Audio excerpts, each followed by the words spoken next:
नेक नियत से ये कानून लेकर आई थी, लेकिन इतनी पवित्र बात, पूर्ण रूप से शुद्ध किसानों के हित की बात, हम अपने प्रयासों के बावजूद कुछ किसानों को समझा नहीं पाए। भले ही किसानों का एक वर्ग ही विरोध कर रहा था, लेकिन फिर भी ये हमारे लिए महत्वपूर्ण था। कृषि अर्थशास्त्रियों ने, वैज्ञानिकों ने, प्रगतिशील किसानों ने भी उन्हें कृषि कानूनों के महत्व को समझाने का भरपूर प्रयास भी किया। हम पूरी विनम्रता से, खुले मन से उन्हें समझाते रहे। अनेक माध्यमों से व्यक्तिगत और सामूहिक बातचीत भी लगातार होती रही। हमने किसानों की बातों को, उनके तर्क को समझने में भी कोई कोर कसर बाकी नहीं छोड़ी। कानून के जिन प्रावधानों पर उन्हें ऐतराज था, सरकार उन्हें बदलने के लिए भी तैयार हो गई। 2 साल तक हमने इन कानूनों को सस्पेंड करने का भी प्रस्ताव दिया। इसी दौरान ये विषय माननीय सर्वोच्च न्यायालय के पास भी चला गया। ये सारी बातें देश के सामने है, इसलिए मैं इनके अधिक विस्तार में नहीं जाऊंगा। साथियों, मैं आज देशवासियों से क्षमा मांगते हुए सच्चे मन से और पवित्र हृदय से कहना चाहता हूं कि शायद हमारी तपस्या में ही कोई कमी रही होगी, जिसके कारण दिए के प्रकाश जैसा सत्य कुछ किसान भाइयों को हम समझा नहीं पाए। आज गुरु नानक देव जी का पवित्र प्रकाश पर्व है। ये समय किसी को भी दोष देने का नहीं है।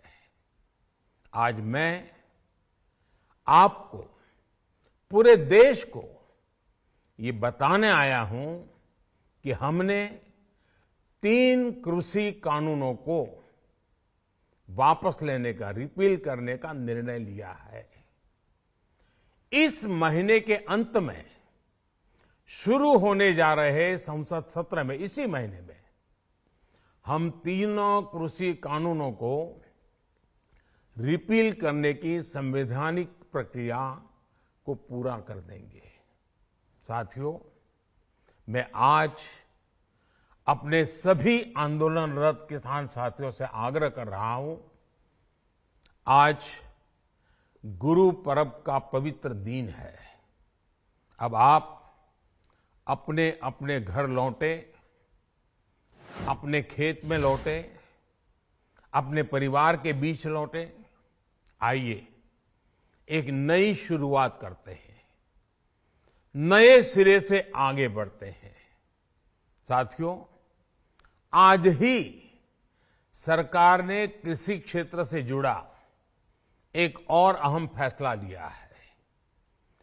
0 बजट खेती यानी प्राकृतिक खेती को बढ़ावा देने के लिए,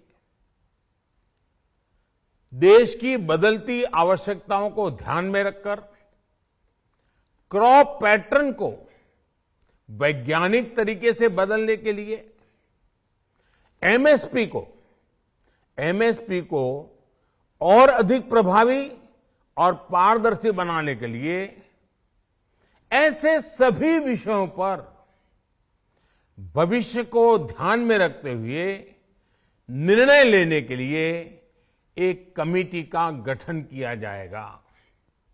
इस कमेटी में केंद्र सरकार, राज्य सरकारों के प्रतिनिधि होंगे, किसान होंगे, कृषि वैज्ञानिक होंगे, कृषि अर्थशास्त्री होंगे। साथियों, हमारी सरकार किसानों के हित में काम करती रही है और आगे भी करती रहेगी। मैं गुरु गोविंद सिंह जी की भावना में अपनी बात समाप्त करूंगा। देहि शिवावर मोहे इहे, शुभ कर्मन ते कबहू न टरो। हे देवी, मुझे ये वर दीजिए कि मैं शुभ कर्म करने से कभी पीछे ना हटूं। जो किया किसानों के लिए किया, जो कर रहा हूं देश के लिए कर रहा हूं। आप सभी के आशीर्वाद से मैंने मेहनत में पहले भी कोई कमी नहीं की थी। आज मैं आपको विश्वास दिलाता हूं कि अब और ज्यादा मेहनत करूंगा ताकि आपके सपने साकार हो सके, देश के सपने साकार हो सके। आपका बहुत बहुत